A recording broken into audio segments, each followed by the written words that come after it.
Sevgi ve saygıyla konu Kur'an'dan bir ayetle ilgili açıklama. Kur'an der ki: وَلَا تُصَعِّرْ خَدَّكَ لِلنَّاسِ Ve çevirme yanağını insanlar için. وَلَا تَمْشِ فِي الْاَرْضِ مَرَحًا Ve yürüme yeryüzünde şımarıkça. اِنَّ اللّٰهِ Mutlaka Allah. لَا يُحِبَ Sevmez. كُلَّ مُخْتَالٍ فَخُورٍ Her övüngen, övünmeden. Muhtarla fehur arasındaki farkı bilmiyorum, itiraf edin. Fehur, fahreden, çokça fahreden. Muhtar, onun kök anlamını bilmiyorum, itiraf edin. Ayet neyi gösteriyor? Dünyada öyle kibirli insanlar var ki, insanlara selam vermek istemiyor. Selamı hak etmeyenler var. Herkese selam veriyoruz. Bir insan seni paran için önemsiyorsa, ona selam vermeyebiliriz. Sen zordayken, sen garibanken, seni önemsemeyen bir insan, paran maaşın oldu diye eğer sana yalaka tavır oluşturuyorsa, selam vermeyebiliriz. Fakiri hor görmeyeceksin fakat fakir seni zenginliğin için önemsiyorsa, o fakiri üstün görmeyebilirsin ve görmemen de gerek. Fakat kim insanlar onurlu olmalarına rağmen zayıf olmaları nedeniyle hor görülemiyor. Fakirdir şahıs hor görülüyor. Sakattır şahıs hor görülüyor. Görme engellidir hor görülüyor. Yere düşüyor, gülünüyor. Keldir, gülünüyor. Burnu uzundur, kulağı uzundur, gülünüyor. Şaşılık vardır gözünde, gülünüyor.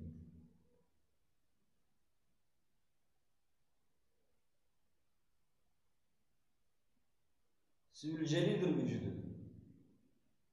Yüzü çirkindir. Dişleri farklıdır. Boyu kısadır. Zayıftır. Akılca gelişmemiş. Ya bir genetik veya bebeklik sürecinde sınırlama nedeniyle aşırı zihinsel olarak aşırı geri kalmış düzeyde olandır. Bundan dolayı hor görülebilir, gülünebilir. İşte insanları hor görmemek önemlidir. Fakat bir de kendi zevki için insanları önemsemeyen, hayattaki en büyük amacı kendi zevki olan insanlar var ki, sen bunları hor görmesen, onura aykırı davranmış olursun. Hor görülmesi gerekenler var, görülmemesi gerekenler var. Konuyu fazla uzatmayalım. Mesela bir hadis var, denilir ki, bir insan körle 40 adım yürürse, hatırlamıyorum, 40 adım. Ne için senin bir körle 40 adım yürümen ona faydadır. Veya mesela Kur'an der ki, وَمَا أَدْرَاكَ مَنْ عَقَبَ Sana ne bildirdi? Sarp geçit nedir? فَكُّ رَكَبَ Çözmektir boyunu. Boyun çözüşüdür. اَوْ اِتْعَامٌ Veya doyurmaktır. فِي يَوْمٍ Öyle bir günde ki ذَا مَسْغَبَ Kelime kökünü bilmiyorum. Şiddetli açlık gününde doyurmaktır. Kimi? Yetimi. ذَا مَقْرَبَ Yakınlıklı. ev miskinen veya miskini za metrebe topraklı bir miskini doyurmak. Yoksa kravatlı, idareci, vali, kaymakam, kaz gelen yerden tavuk esirgenmez misali. Ben bu doktora, bu hakime, savcıya, avukata yemek yedireyim de bir gün işim olduğunda o da bana yardımcı olsun düşüncesiyle değil. Za metrebe topraklıları doyuracaksın.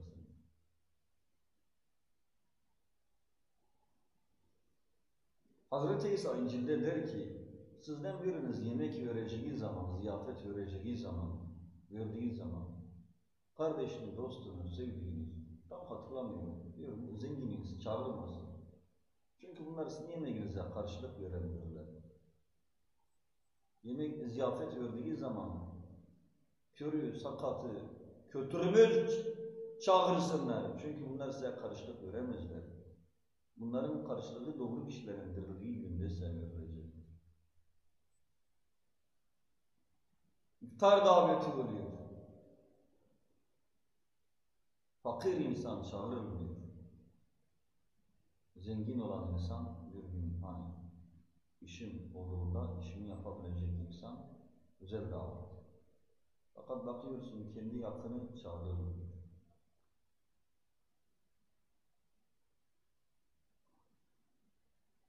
Bir insan kaymakamdır, vali yardımcısıdır. Özellikle sanki bu insanların böylesi insanlara karşı dal kavukluk yapma alışkanlığı olması nedeni ceketini halbuki önceden kapatabilir. Özellikle açık bulunduruyor ki tam gördüğünde hani dal kavukluk yapacaklar. Ceketini bir defa kapatıyor. Hani biliyor da az sonra gelecek. Hani maksat bak ben sana o kadar saygı gösteriyorum ki seni tam gördüğümde ceketini ilikliyor. Aynı insan dışarıda bir boyacıyı, simitçiyi gördüğünde acaba ne şekilde davranacak? Fakat hani gerçekleri de inkar etmemek lazım. Kaymakam bir boyacıdan, simitçiden üstündür. İnsanların ihtiyacını gideren kim ise o daha şereflidir. Eğer bir insan kendini insanlara muhtaç ediyor, bir diğer de insanların ihtiyacını gideriyorsa, insanların ihtiyacını gideren daha değerlidir. Fakat bunun sınırlarını aşmamak lazım. Fakri hor gör, kaymakamı, vali yardımcısını, bakanı ise dal kavuklukla karşılar. Ne ona kibirli, ne ona dal kavuk.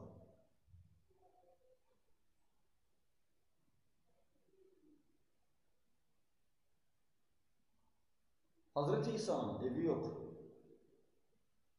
Havarilerin ayaklarını yıkıyor. Diyor ben bunu sizlere yaptım ki siz beni Rab, öğretmen olarak çağırıyorsunuz. İşte ben bunu size Rab, hani Rab onların dilinde öğretmen veya terbiye edici. Bu anlamlara yakın bir tarzda. Yoksa hani Allah anlamında değil. Mesela Kur'an'da da Yusuf suresinde Rab tabiri diyor, İnnu Rabbi, o benim Rabbimdir. Bunu Yusuf söylüyor. Kimin hakkında? Kendisini satın alma hakkında. Ve yanına elçi geldiğine diyor, Rabbine dön, sor o kadınların, elini kesen kadınların derdi neydi? Ya rüya gören iki gençten bir tanesine diyor, beni Rabbim katında.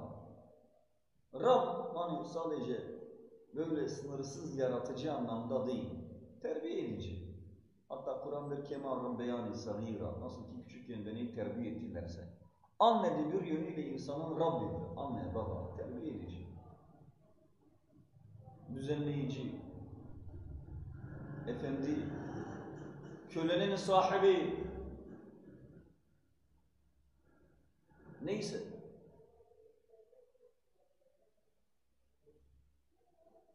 Hazreti İsa diyor, işte ben bunu size yaptım ki siz de birbirinize yapasınız. İnsanların birbirlerine ayaklarını yıkayacak kadar mütevazı olması. Fakat bakıyorsun günümüz insanları kibirlenebiliyor. Aşırı tüketici olabiliyor. Arabayla, kıyafetle. Bir yönüyle de haksız da değiller.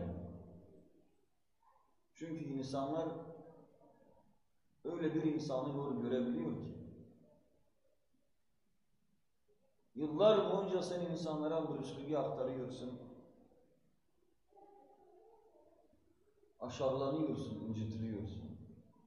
Fakat bir gün görseler ki yüksek fiyattaki bir arabanın içerisinden özel olarak evine bırakıldın veya oranın baş köşesinde oturmuşsun, sadece seni o ortamda görmeleri bile insanların tavrını değiştirebilir.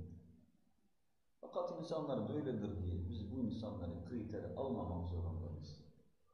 Kriterleştirmemek zorundayız. Onların kendi sorunu. Araba için sana değer veren, araba için senden nefret eder.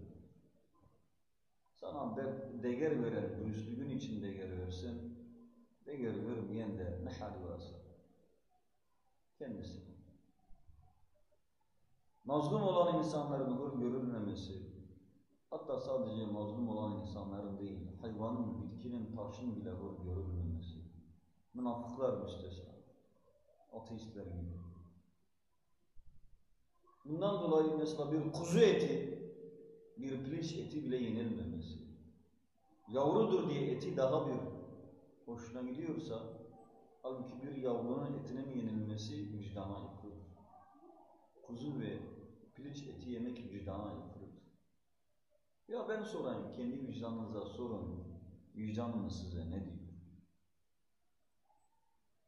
Pişsin piliçler mi diyor, utan kendinden utan, bunu mu diyor? Utan diyorsa,